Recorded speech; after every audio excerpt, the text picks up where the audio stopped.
নমস্কার, আমি অর্পিতা। ইচ্ছে টানার আরও একটি ভিডিওতে আপনাদের সবাইকে স্বাগত। আজকের ভিডিওটি ব্যাঙ্গালোরের চিক্কাবালাপুরের আদিয়োগী ঈশা ফাউন্ডেশনকে নিয়ে। কিছুদিন আগেই আমরা ঘুরে এলাম আদিয়োগী ঈশা ফাউন্ডেশন থেকে। নমস্কার, আজকে এসেছি ঈশা ফাউন্ডেশনের আদিযোগীতে। মানে আমি নিজে এখানে না এলে হয়তো বোঝাতেই পারতাম না বা আপনাদেরকে বোঝাতে পারতাম না এই জায়গার মাহাত্ম্য। মানে এখানে দেখলে সত্যি প্রাণ মন সব জুড়িয়ে যাবে।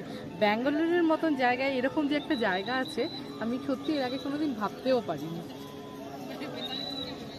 আপনারা দেখলে বুঝতে পারবেন। এরপরে আমি এর পুরো একটা ব্রড ভিডিও দেব। অপূর্ব সুন্দর এই জায়গা ঈশা ফাউন্ডেশনের আদিয়োগী। কোয়েম্বাটুরের যেটা আছে এটা এখানে সেটারই একটা রেপ্লিকা। আমরা ব্যাঙ্গালোরের যেখানে ছিলাম সেখান থেকে এই চিক্কাবালাপুর আদিয়োগীর দূরত্ব হচ্ছে 65 কিলোমিটার। তাই একটি শুক্রবার তিনজনে মিলে দুপুরে লাঞ্চ করে 3:30 নাগাদ বেরিয়ে পড়েছিলাম। একটি অটো আগে থেকেই বুক করে রেখেছিলাম। এই যে ইনি আমাদেরকে নিয়ে গেছিলেন আদিয়োগীতে। এই দাদার নাম হলো পুট্টুরাজ। খুবই ভালো এবং হাসি খুশি মানুষ। আমি স্ক্রিনে এনার নাম্বারটি মেনশন করে দিলাম। যদি কেউ ব্যাঙ্গালোরে চিকিৎসা করানোর জন্য বা ঘুরতে যাওয়ার জন্য যান তাহলে এই দাদার সাথে যোগাযোগ করতে পারেন। খুব যত্ন করে আমাদেরকে নিয়ে গেছিলেন। এই চিক্কাবালাপুর এয়ারপোর্ট থেকে প্রায় 30-32 কিলোমিটার দূরে। টোটাল যাতায়াতের সময় লেগেছিল আমাদের প্রায় 4 ঘন্টার মতন। পরন্ত বিকেলবেলা সূর্যের আলো যখন এই লেকটির ধারে পড়েছিল দারুণ সুন্দর লাগছিল দেখতে সেই দৃশ্য।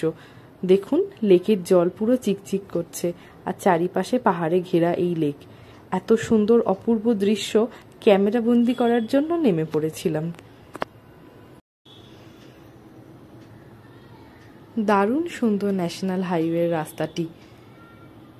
আর সেদিনকার পরিবেশটাও ছিল বেশ সুন্দর, রোদ ঝলমল করছিল। যেতে গিয়ে রাস্তার দুপাশে খালি সবুজ গাছ আর গাছ।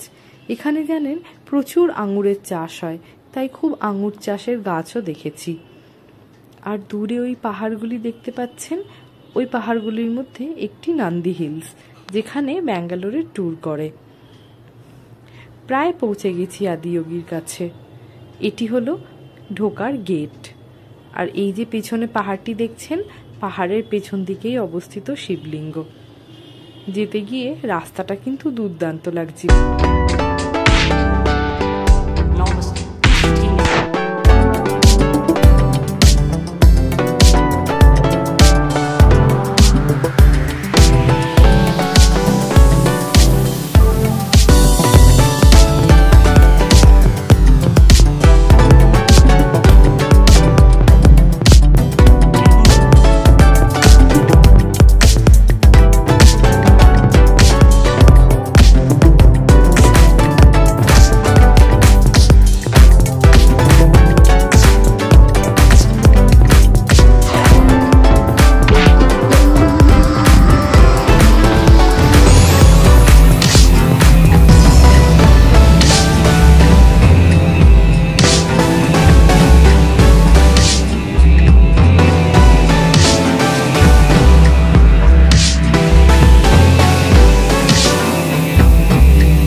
সেদ্ধ করে তার মধ্যে লেবু নুন দিয়ে মাখিয়ে বিক্রি করছিলেন।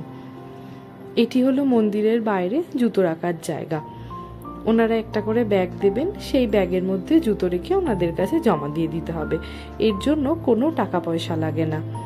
মন্দিরে ঢুকতেই বড় একটি নাগ দেবতার মূর্তি রয়েছে, যেখানে সবাই নমস্কার করে তারপরে ভেতরে প্রবেশ করছে। বিশাল বড় জায়গা নিয়ে তৈরি এই ফাউন্ডেশনটি। এই মন্দিরে ঢুকতে কিন্তু কোনো রকমের কোনো টিকিট বা কোনো টাকা পয়সা লাগে না। তবে যদি আপনারা পুজো দিতে চান ইচ্ছা মতো সেখানে পুজো দিয়ে দক্ষিণা দিতে পারেন। ডালাও কিনতে পাওয়া যায়, কিন্তু তা খুবই অল্প, সামান্য পয়সা থেকে শুরু।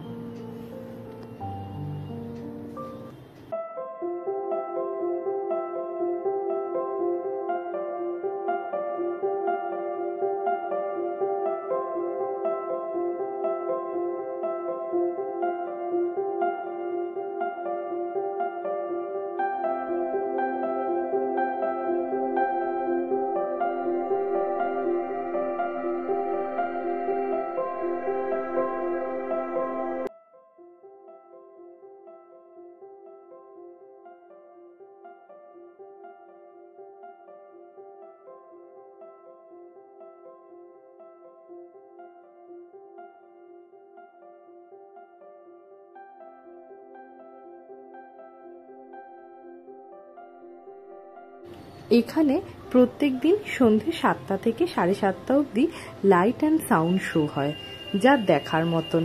আমি এই ভিডিওতে কিছুটা দেখানোর চেষ্টা করেছি যতটা পেরেছি। আশা করি আপনারা সবাই দেখবেন, ভালো লাগবে।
Over 15,000 years ago, a being appeared in the upper regions of Himalayas.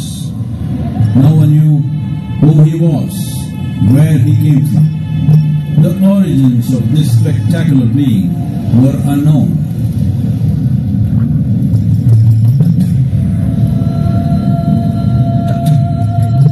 When his ecstasy allowed him some movement, he danced wildly.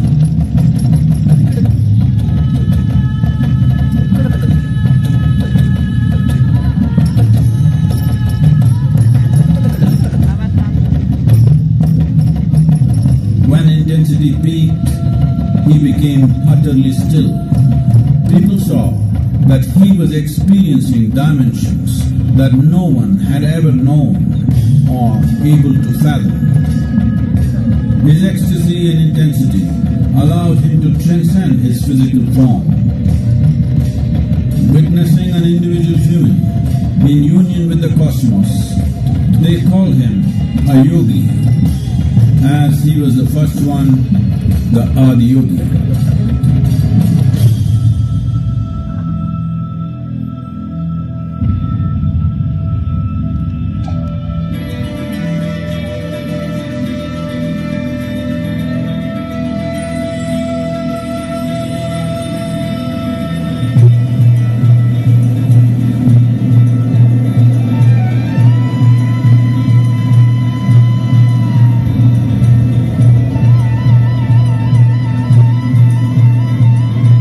When his stillness lasted for years on end, curious onlookers melted away.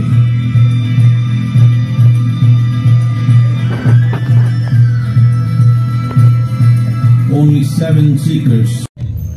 Devi Parvati, seeing Adi Yogi, reveling in ecstatic states, said, "I want to have what you have. Show me the way."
কেমন লাগলো experience বলো দেখে? বছরের সেরা জিনিস। কেমন লাগলো বলো দেখে? তোমার ছেলে নিয়ে এলো যে, আমি জিজ্ঞাসা করছি বলো কেমন লাগলো? ভালো লাগলো, নিয়ে আসলো তো আমার ছেলে।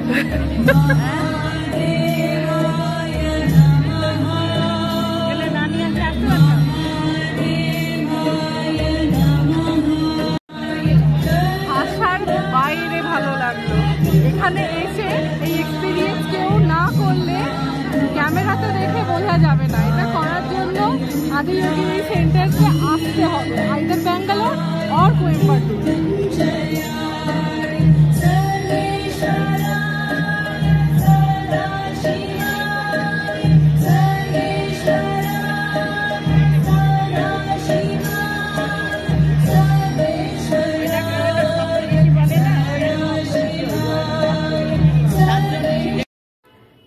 এটি হলো জুতো ফেরত নেওয়ার কাউন্টার।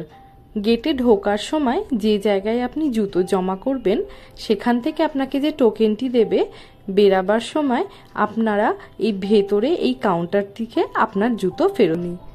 যদি কিছু ভালো লেগে থাকে অবশ্যই একটি লাইক, শেয়ার আর কমেন্ট করে দেবেন।